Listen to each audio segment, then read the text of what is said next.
Hi, everyone. Welcome back to Talk Math with Your Friends. Our speakers today are Luke Seaton, Vanessa, and Lee Trent, the organizers of OURFA2M2, which is the Online Undergraduate Resource Fair for the Advancement and Alliance of Marginalized Mathematicians. Today, our speakers will be talking about the recent experiences organizing conferences, some ways in which support for marginalized students are lacking, and how this might be fixed. So everyone, please join me in welcoming Luke Seaton, Vanessa, and Lee Trent. Thanks for all the clapping. I'm going to share my screen. Okay, I think it should be working now. Yep. All right, great. Vanessa, are you sharing? Yes, can you see anything or? No, I can see it. I just wanted to make sure that it was you and not Luke. Okay, cool. All right, so thank you for coming. It's great to see all of you. I am Lee. I'm an undergrad at Rose-Hulman Institute of Technology. My pronouns are she, her. My next, sorry. Sure. Hi, everyone. I'm Vanessa. I'm a student technical assistant at MIT Lincoln Laboratory and a research assistant at MIT. My pronouns are she, her. Hi, I'm Luke. I use he, him pronouns, and I'm a post-baccalaureate student at Washington University in St. Louis. And we organized OURFA2M2, and we're going to talk about some things that we've learned in the process. You can go to the next slide. Thank you. Okay. We want to honor the original inhabitants and indigenous caretakers of the land we occupy. This land was and is stolen in ongoing violent colonization and genocide. We acknowledge that everything we do on this land, including speaking about math and the mathematical community, is a part of that story, and that our work is incomplete and disingenuous if we fail to recognize that story.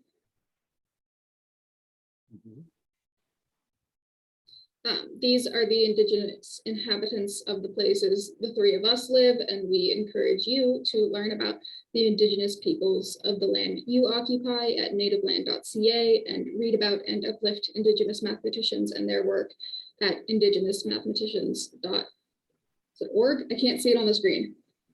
Yeah, it's org.org. Cool. So just to begin, I'm going to tell you all a little bit about the OURFA2M2 organization as a whole. So we started with just our conference, and just to give you an idea of the structure for our OURFA2M2 conference, we have panels, which are discussions of undergraduate programs that students can take part in, crash course talks, which give overviews of fields of math that are common to undergraduate research, Our Stories talks, which are professional mathematicians sharing their formative math experiences and how they influenced their mathematical journey. Networking sessions, which are lunchtime breakout rooms with themes, for example, Latinx and Hispanic experiences in math or math education. We also had a resource presentation, which is a condensed overview of various resources for undergraduates, and keynote talks, which are talks from those engaged in efforts to improve student experiences in math. And we've had this conference 2 times over the last 2 years, and we're doing our 3rd one at the end of this year. So just to talk a little bit about how OURFA2M2 came to be, we wanted to create this conference because we noted that there were a lot of needs for undergraduate math majors that we wanted to address. And one of those issues that we see in the math community is that there aren't that many student-led events.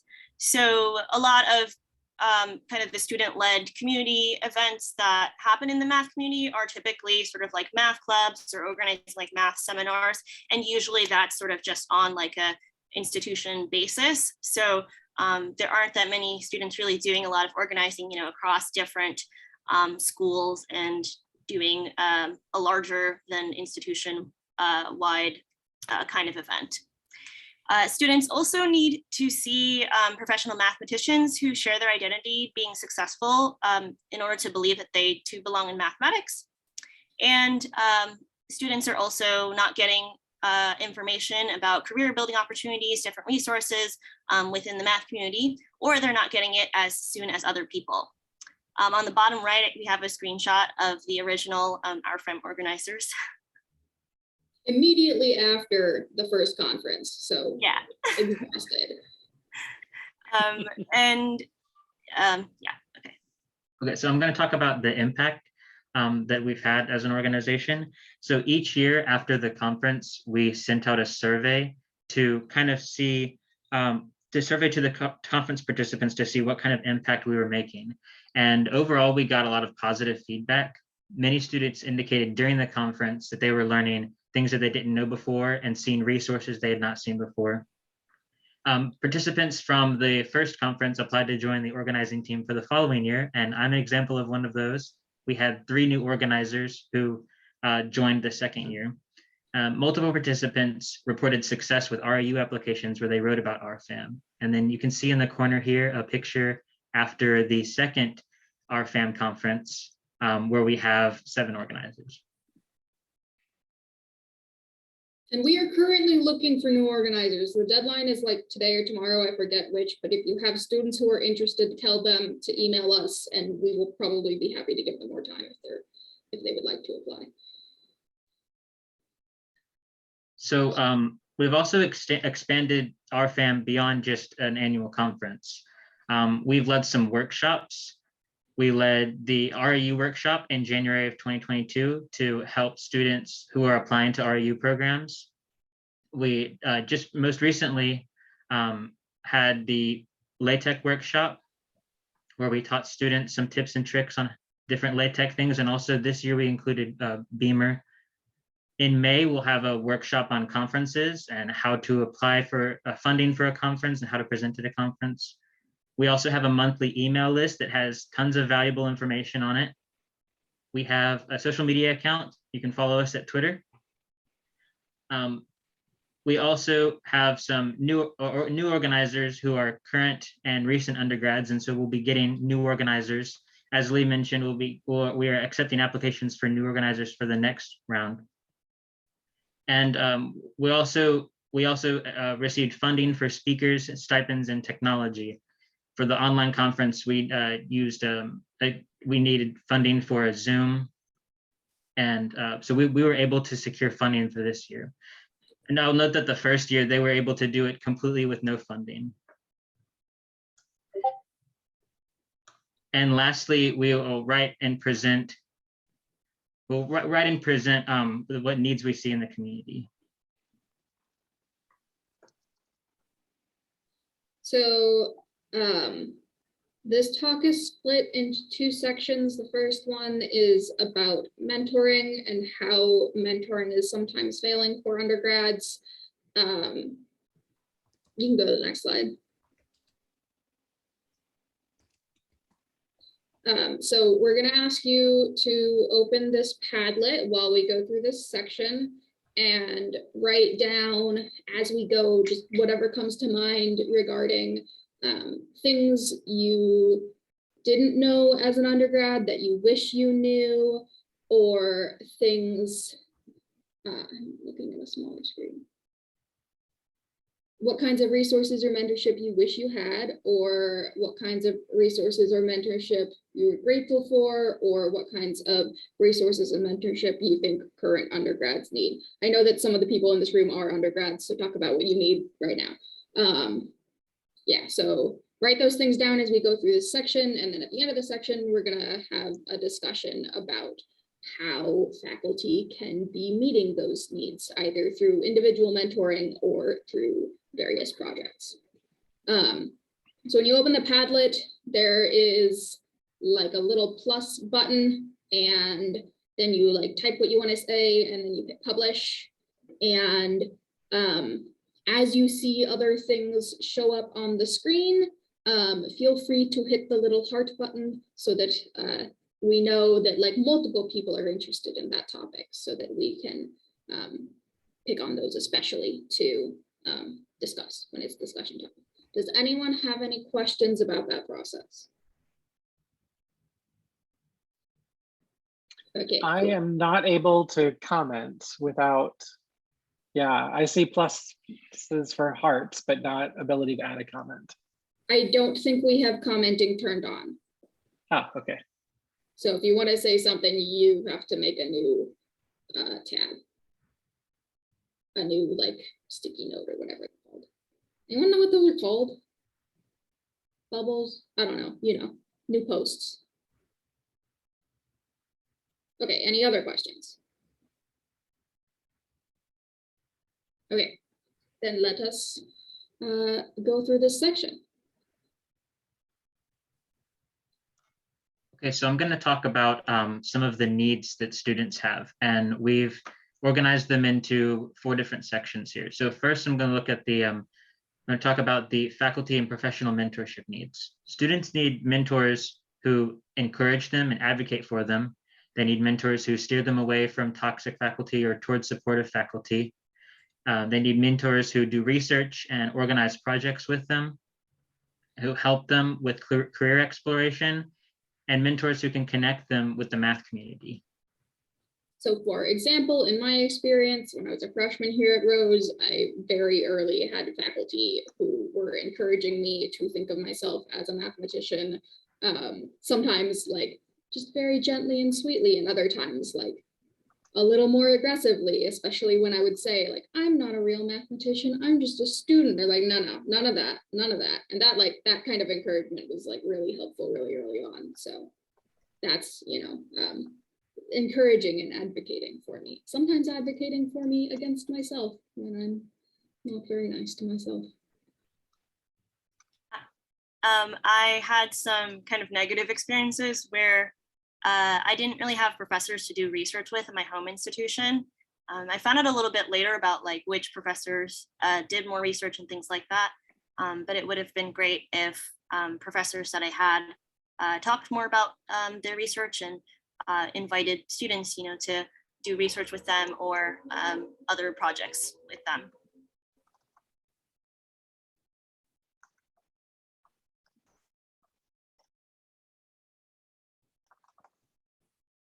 Sorry, I didn't realize I was still muted there. So now we're talking about needs for professional opportunities. So students need to know about seminars, lectures, and other events, fellowships, scholarships, math camp counselorships.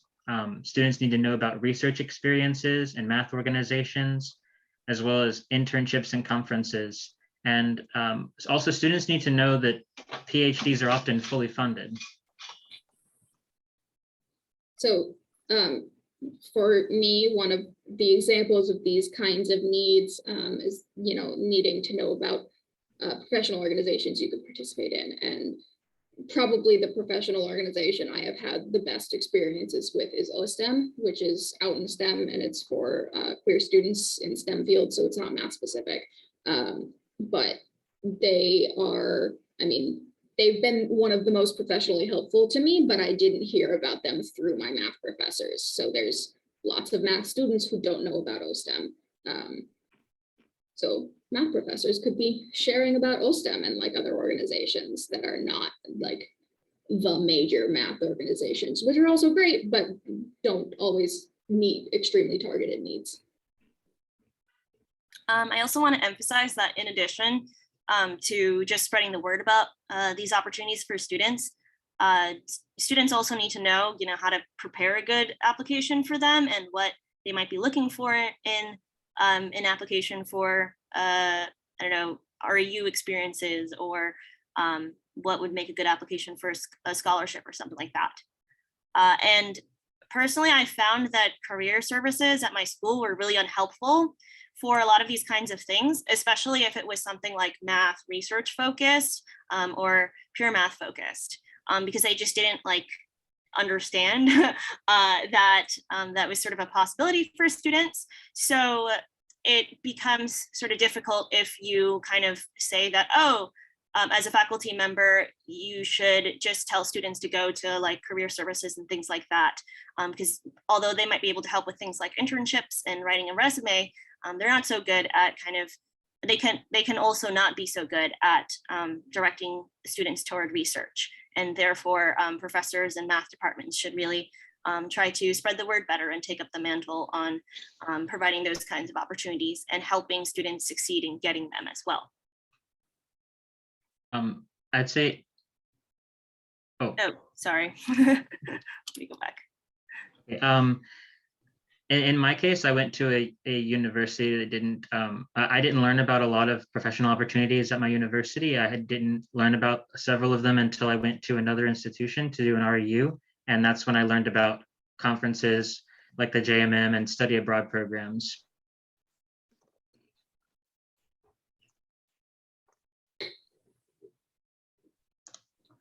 Okay, so next, students need representation and storytelling. Specifically, they need role models. Students need to know how others have struggled or failed academically, professionally, and or personally. Students need spaces where their unique identities and backgrounds are celebrated and shared. And students need to see others in the field who share identities and backgrounds. So it's been extremely useful for me to hear my professors who are open about their experiences with depression, anxiety, and OCD and disordered eating, because, you know, those are things that are not uncommon, but also a lot of people think it's not appropriate to talk about them in professional contexts. But actually it's really important because, like, I want to be a professor, and it's so helpful to me to see professors who are honest about, like, that's their experience, because then I know, like, those things are not going to be the things that stop me from doing what I want to do. Since I gave some negative experiences earlier, I have a positive one this time. So after my RU program, MSRI Up, I participated in a lot of really great conferences, including the SOCNIS conference and NAMS Math Fest. And it was just really nice to have that space where people could be free to be themselves. And also my RU was really great at emphasizing having a program for students of color, especially, and just having those spaces and being able to surround myself with people of color in math was really helpful in that time. And I'll add that when I went to an RU and then later to the JMM, that was my first time finding other people in the intersection of LGBTQ plus people and people interested in math.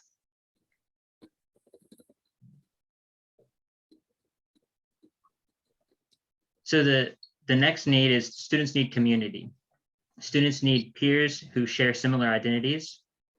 They need peers with similar career goals and research interests. Students need connections with people at various levels of their careers. People need safe people to talk about their pain or stress. And people need to feel safe. People need to feel safe to ask for extensions, help, and accommodations. Vanessa? I'm gonna skip mine. Oh, okay, that's okay. So I thought my RU was really helpful because I was introduced to a lot of peers who were interested in research, especially because no one at my home institution was. So it was a really great place for me to see others with those similar goals and research interests to mine. And I'll add here that I went to an institution that didn't have a math grad program, so I had never seen what a math grad student does until much later after graduating.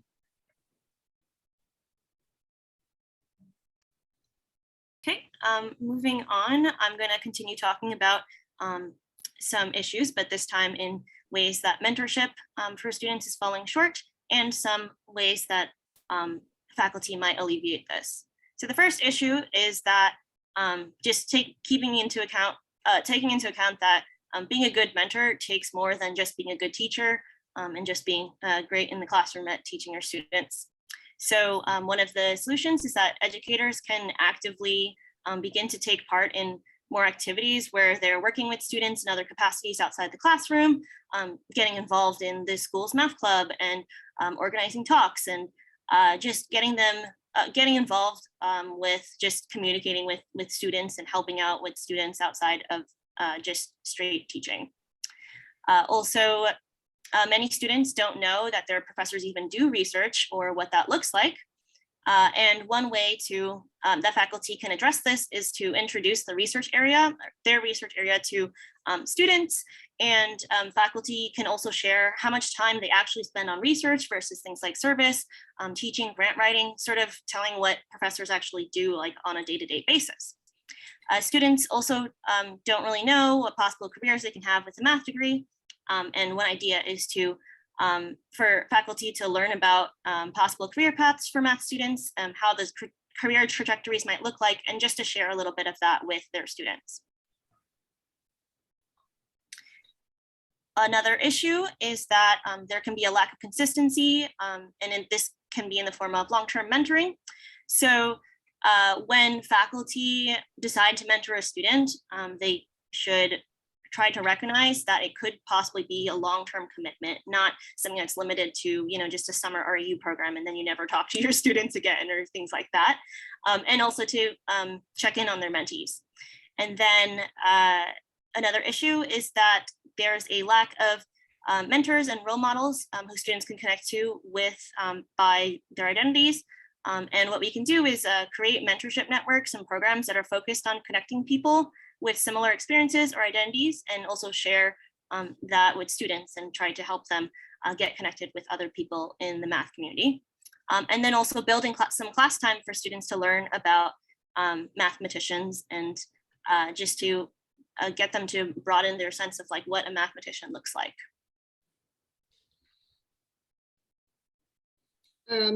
Yeah, so we've talked about things that students need, things students aren't getting.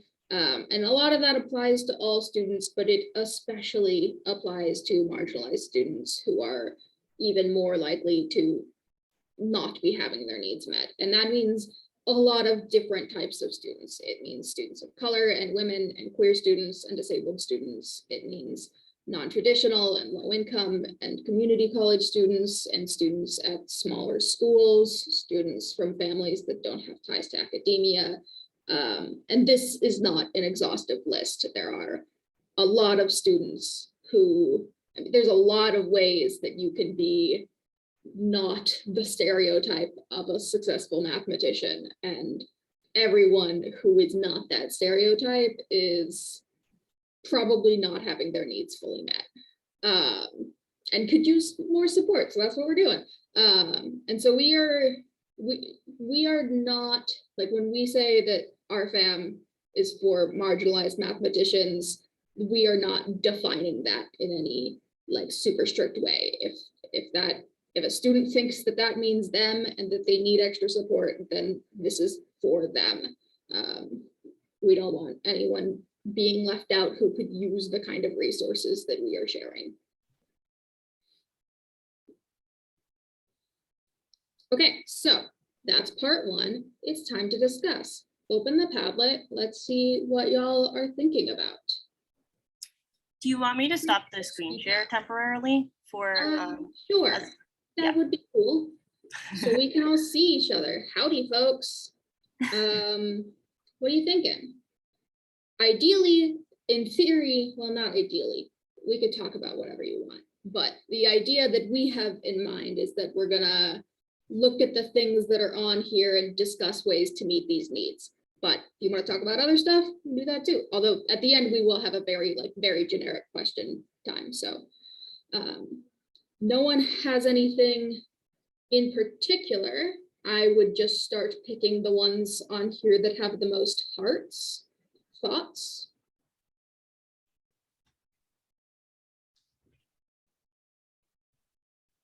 Okay. Oh, was someone gonna say something?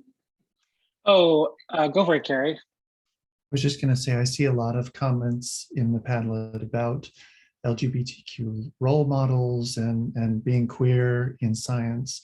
And one thing that I would encourage folks is to use the resources that Spectra has available.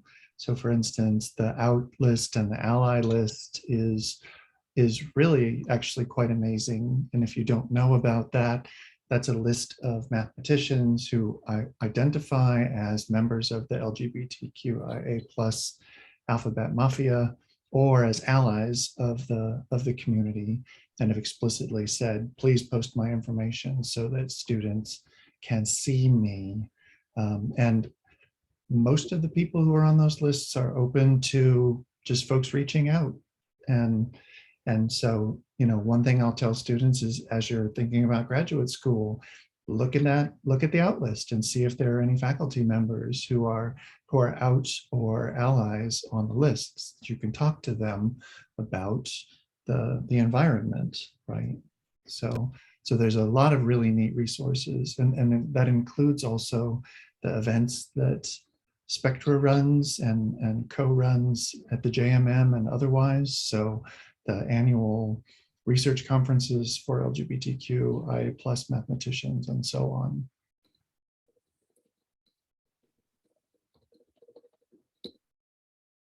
I suspect a lot of the people in this room might be interested in putting themselves on the ally list now that they are aware of it. So, you know, consider that, or the out list, if that's you.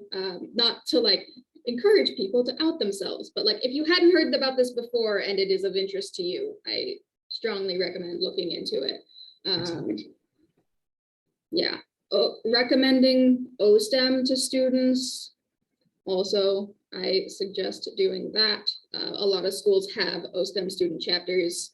Some don't, but you can be somewhat involved in OSTEM National without having a chapter. Yeah, more ideas on that topic of increasing visibility of queer role models.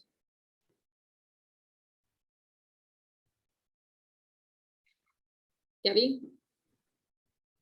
I think one way we can, like, this is one thing that I'm trying to do at my university, is to work with the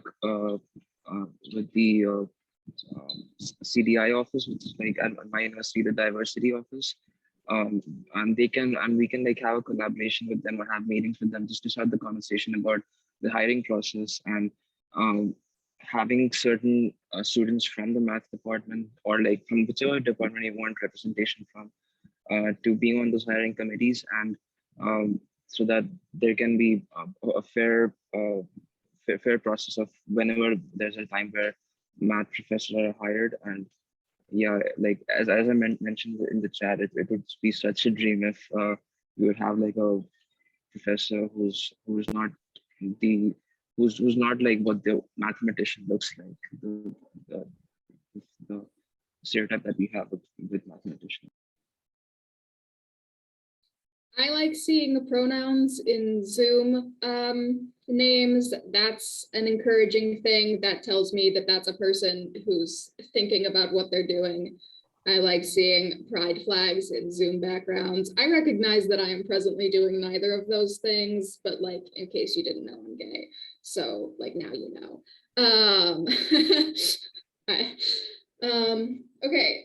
Let's pick another one of the topics in here, and then we'll probably have to move on. Anyone have an idea about a different one of these that we should discuss?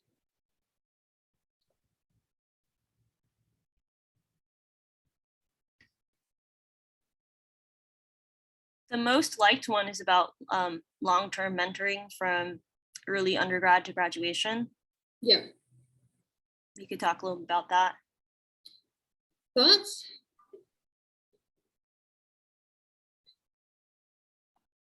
I mean, I think that like one of the things with that is like the advice is just to do it. Check in on your students that you worked closely with a year ago or 2 years ago. Let your students know that if you're here for them now, they are welcome to reach out later if they need something. And maybe you can't do that with every single student because you don't have time, but try to connect students with other mentors who maybe are, you know that they have fewer students they're currently working with and would have the time for that kind of thing. There are like official like mentoring programs that will like pair people up. I think OSTEM has one. I think AWM has one. Does Spectra have one? I feel like they talked about maybe doing it. They ain't doing it. Well, maybe we'll pester them into it eventually. Does I'll bring Socrates that have up. one? We have a board meeting tomorrow. I'll bring that up with the board. I wish Spectra would do more things for undergrads in general. So, No, for sure. which is why I always recommend OSTEM because they're student focused. SOCNUS does not have one. Okay. Math Alliance does. Yes. Yeah, but Math Launch is kind of tricky because they tell you to find someone at your own institution, and I Yeah. looked it up and there was no one at my institution.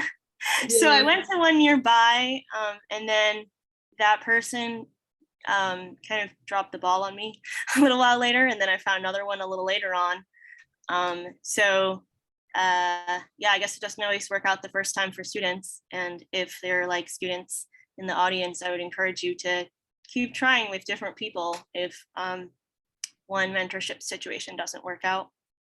Maybe we need to be encouraging the people who sign up to be mentors to be sure that they can handle that time commitment, because when they fall through on a student that they said that they could work with, that can actually hurt them a lot.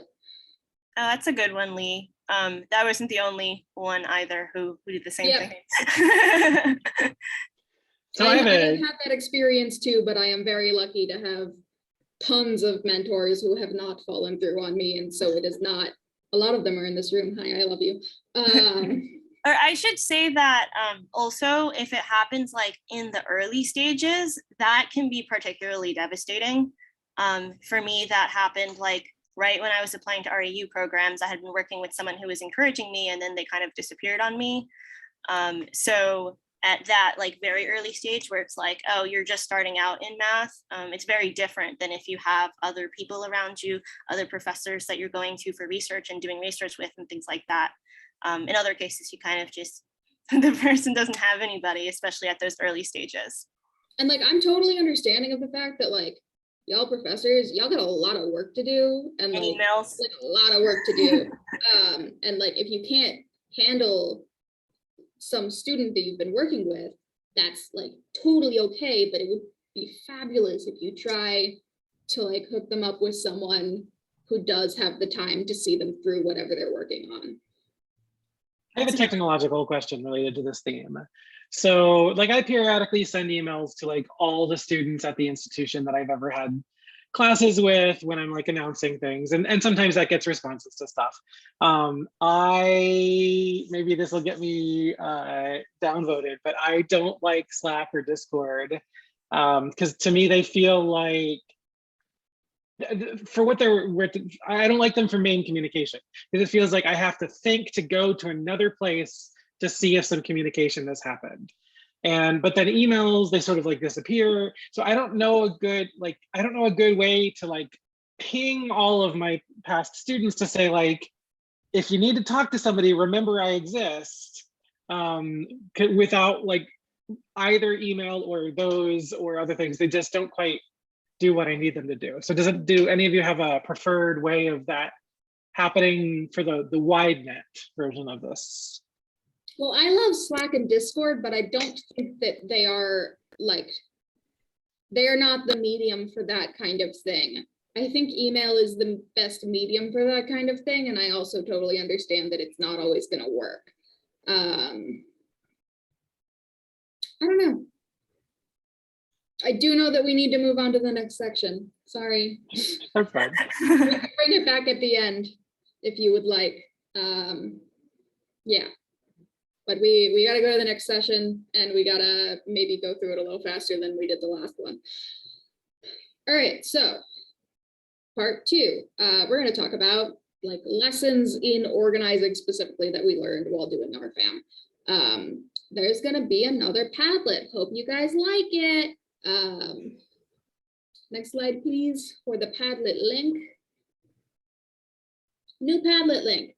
This time, I want you to write down what strategies we discussed that seem interesting to you, strategies we discussed that you haven't seen done before, strategies for organizing that you have seen go well or poorly. Maybe don't call out the specific organizations that you think have done these things poorly, just like the tactics. Let's not start fights. Yeah, okay. Does that make sense? Does everyone know what we're doing? Okay, cool. Let us continue.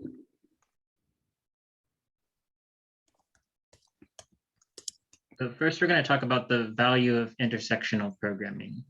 The different marginalized groups have some overlapping needs that can be addressed together, and they can also learn from each other's strategies and lift each other up in solidarity. People who are marginalized on multiple axes then have a space explicitly targeting multiple of their experiences at once. People who are in smaller or less often recognized marginalized groups have a space which acknowledges their need for extra support.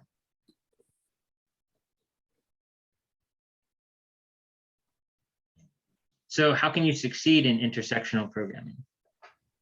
So first, keep diverse voices in leadership positions. You can also reach out to and listen to the voices of people whose identities are not represented in the leadership. And beyond that, you can collect data when appropriate to see whether certain groups of people are not being reached in advertising or not participating or not benefiting from participation, and then act on conclusions from these data.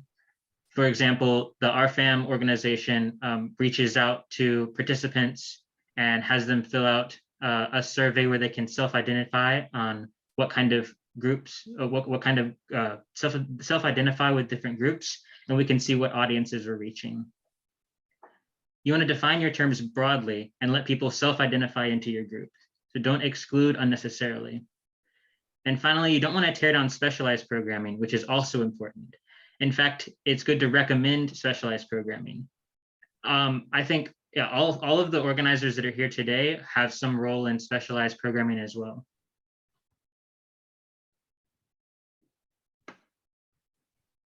Another thing that you can try to do is to include the people that you're organizing for. So if your project is targeting a certain group of people and you're not part of that group, including those people in your organizing might be a good idea. So like if you're organizing for undergrads, which a lot of people do, maybe have some undergrads in your organizing group, which I very rarely see in projects that are organizing for undergrads, because who do you think knows best what we need? It's us. Y'all are smart too, but like we know, we're here. If you're targeting on undergrads, you might want to include undergrads. If you're doing something that targets community college faculty and that's not you, include some community college faculty. If you're targeting high school teachers and that's not you, include some high school teachers in your organizing group. OURFA2M is organized entirely by students, for students, because we know some things about what we need that our faculty maybe don't know. Maybe you know more now because we went through part 1, but still there's things that our experiences tell us that we can't communicate to you perfectly. Yeah, not all projects need to be run this way, but it's definitely worth considering. We also thinking about like a big picture goal for what we want our conference to achieve. Vanessa's original idea for the conference was not a conference, it was just a single panel to talk about REUs so that students could be informed when they make decisions about what REU to go to. And then we like expanded that into an entire conference with lots of different programming to serve different specific needs with the overall goal of supporting marginalized math students. So we don't just have the professional resources, we have representation, technical programming, community building. Yeah, that's what we do. We also want to emphasize utilizing your online connections. So you can connect with potential project partners online as well as in person. I especially think that during this time, everyone knows how useful keeping in contact online can be. And also keep in touch, with your network and share ideas and opportunities and whatever you have in mind that you want to build and where you see it going. In our organizing team, our original founders, they were kind of built on these connections through Tumblr, Facebook. Some people met in person at JMM and at an RU program. But those people who even met in person, they kept in touch online, and those who were kept in touch online kind of just kept going, keeping in touch online. And most of the OURFA2M organizers have not met in person, and that doesn't stop us from doing some interesting work together. You can also utilize a lot of online resources for whatever you would like to create or organize. And remember that online programming can reach a lot of people that in-person programming cannot. So for example, there are a lot of students who can't go to conferences because they don't have support from their institutions. Or in my situation, like I'm taking a gap year between undergrad and grad school. A lot of in-person programming is based on, oh, you have money from your institution, but what about the people who don't have institutions? What about the people who might have like dropped out of school for a semester or done the gap year situation like me? So those people miss out on things like in-person programming because they don't have funding for that. And then just in general, you can reach a lot more people, like across the country instead of just one specific region or area. And some of the online resources you can utilize include live streaming and recording your talk, setting up an email list, Discord or Slack server, which we touched on earlier as well. You can use social media to advertise and connect with people, set up a website for your program, work with organizers over Google Drive or a similar system, which helps you with like file organization. You can use interactive platforms for online conferences. So instead of doing like a Zoom webinar, have a Zoom meeting where you can see everyone's faces instead of it just being that like one-to-one thing where you can't really talk to people. And you can use things like Padlet, like we're using, to share ideas during talks. Another important thing we think is to mentor new organizers. So bring people who don't have a lot of experience onto your team. It might be a little bit more work because you have to teach them a few things, but it is worth it for several reasons. They're going to bring new ideas in, and they're going to gain the skills that they need to go and do their own projects later. So you are ensuring that even more good work gets done that you don't ultimately have to do because somebody else is going to do it. More stuff gets done. It's great. So for example, OURFA2M would probably never have happened if I had not had the, I don't know, confidence to say to Vanessa, hey, this panel idea is great. Let's turn it into a whole conference. And I would not have had that confidence if not for one of my professors who had worked with me on organizing a Sonia Math Day here. Dr. Wyand is here and she said that I'm allowed to say her name and call her out for being fabulous. Thank you, I love you. Yeah, so, she worked with me and my friends on that, and because she was willing to do that, I had the skills to do something else. So that's great. That's one reason to bring in new organizers. And also we added new organizers for our second conference, and they brought in new perspectives that made things even better. So, thanks, Luke.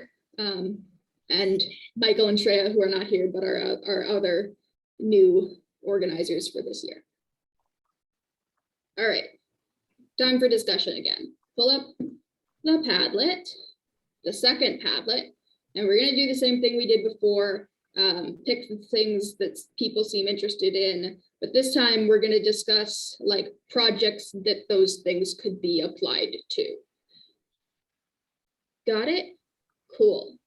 Let's see what people, I see that one of people's strategies is kittens. I agree with you. We should have more kittens on screen during Zoom calls. Whoever put that, please be my best friend.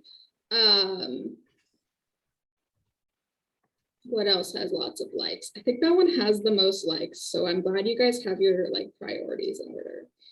The connectivity one has Okay, cool. likes as well. Connectivity, plan for how participants will form connections. Don't assume everyone will do it automatically or already have connections.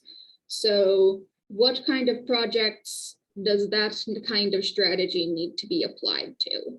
I think anytime you're doing networking, having some more structure to it other than just this is totally unstructured time, go make friends, because that some people don't handle go make friends in unstructured time very well, especially undergrads who are scared of all of the super cool mathematicians around them that they think will judge them or whatever. I don't know, that was me a couple years ago. So like having some more structure in the way that you do things like that is a good idea. So like at OURFA2M, we like have specifically labeled breakout rooms for different topics. When I run discussion at Sonia Math Day, I have like specific questions that I put on the board, and then I ask that I want to hear at least 3 people's opinion on this question or something like that. Yeah. Okay. At a conference I ran a couple of years ago, we sort of like identified regions around the country, and people put colored marks on their name badge related to places that they are. And even let's say they were bi-coastal for some reason, they could put both if they wanted. And you could immediately see, looking at somebody else's tag, if they might be near you. And so you could ask them where they are, rather than it being random or having to know the name of their university that you've never read before. I got a good one that's similar to that. So I went to the Women in Math in New England conference in person in like 2019 or maybe before that. And what they did was everyone got a set card. If everyone knows the card game set, everyone got a card, and you're supposed to like match sets with people, and whoever like matched the most sets got a prize and things like that. And that was a really good way for you to go talk to people, because you can try to make a set with them. I think that mentoring programs where you like enter stuff about you that you're interested in and like what you need in a mentor, and then some organization purposely sits down and is like pairs you up, that's, you know, that's a way to structure connectivity, other than like instead of students emailing random professors that they think are cool and hope we'll talk to them. So that doesn't usually work. I mean, I don't know, it has not usually worked for my friends. Maybe that's a bad sample, but other ideas?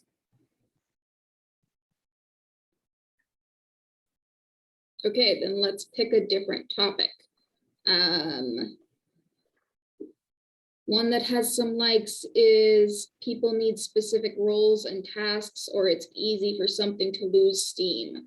How do we apply that to maybe existing projects? I'm trying to figure out how we apply that to OURFA2M right now. I think it's going to be Brittany teaching us how to use, oh no, I forgot what it's called. Trello? Yeah, that one. We're going to make one of the other organizers teach us how to use Trello, because she's used it before and the rest of us haven't. As I understand it, it has some functionality for like assigning tasks to each other and indicating how far along they have gone. Yeah, I'm a Notion person, so if anyone uses that, I'm a fan. That works more for individuals than for groups though, right? No, you can share them with groups and do group things. Okay. I just recently found out that Notion exists, and it seems like a great way to collaborate on like documents and to-do lists and stuff. There's just a large learning curve for that in particular. Actually, it's kind of funny. Earlier, you might have seen on the slides I mentioned using Google Drive for file organizing. I thought it was kind of an obvious thing, but Lee told me it is not apparently an obvious thing to some people who will just email things to each other, emails files back and forth. Council, and I am half the age of anybody else on my church council, and they all think the best way to manage things is to email documents back and forth and edit them in between. And we have a Google Drive, and I can't get any of them. Do you use your Google Drives, people, or like, I don't know, your OneDrives or whatever, if you like. Yeah. Oh, I can go one worse. My faculty senate is like 80 people collectively editing one document live over Zoom. Line by line, we read these 15-page documents, line by line, and then make motions. Yeah, that's just figure out how to manage your files a little better, please. Sorry, I interrupted you, Vanessa. You wanted to say more about what you think your PI needs to do. Yeah, after Lee said it and I was like, isn't this obvious? I realized that my PI and future advisor has been doing this to me, where he's emailing me all these papers and stuff. And he's like, I was like, oh, we can just put that in a Google Drive folder. I had that realization after I said, isn't it obvious? Like with my thesis advisor, I like have a Google Drive, and whenever we need each other to look at documents, we throw them on the Google Drive instead of in emails that get lost. The drive is a little messy, but they're all there instead of somewhere in my email, which is messier.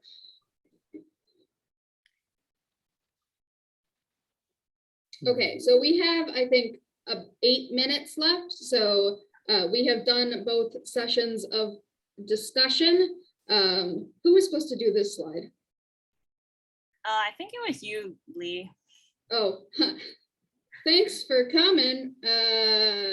And now, this was the other thing I was going to say anyway, but then I remembered that we we're supposed to do the slide, but it turns out the slide is what I was going to say anyway. We're happy to answer any questions you have.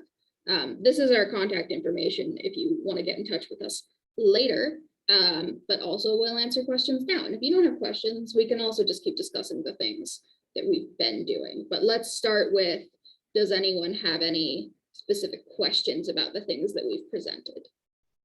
We'll put this info in the chat as well. So I'll stop the screen share so we can do that and go back to the faces discussion. I love seeing your faces.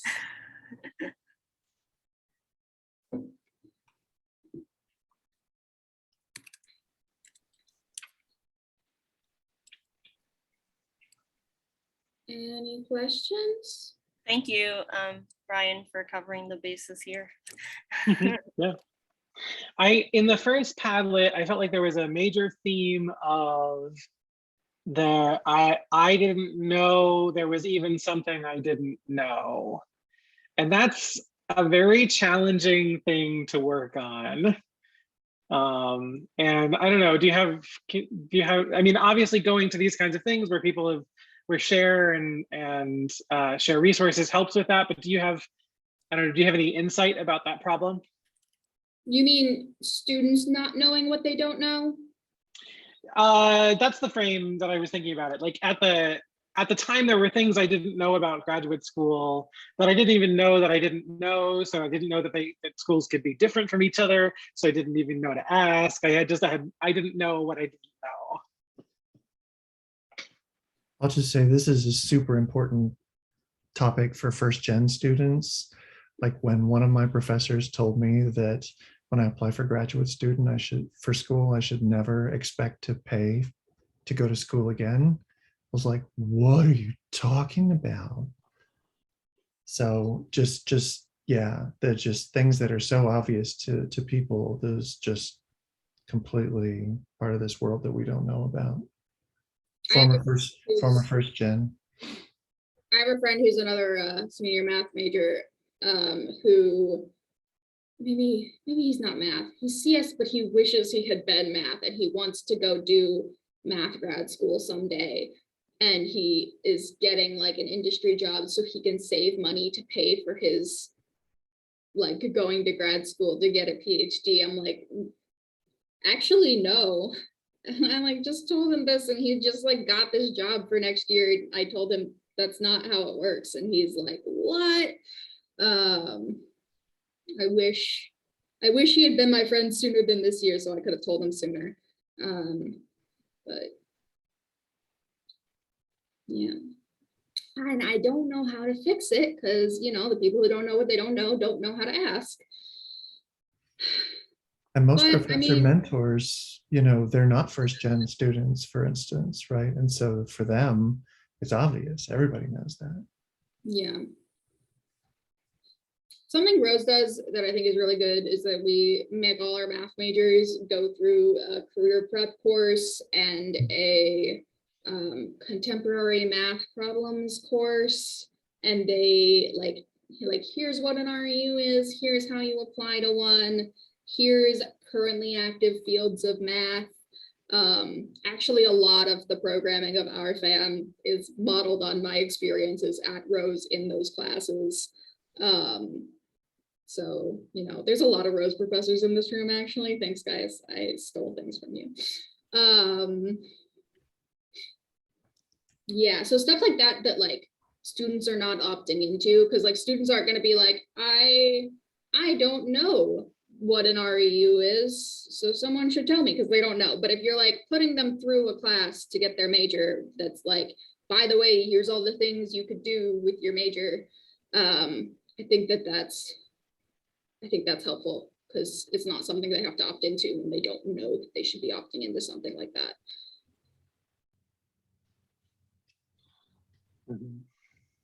You could do like, you could set aside time at the beginning of each class to just like mention one like new thing, I don't know, every week or something that you have, or every class session, something that, I don't know, students should know or something like that.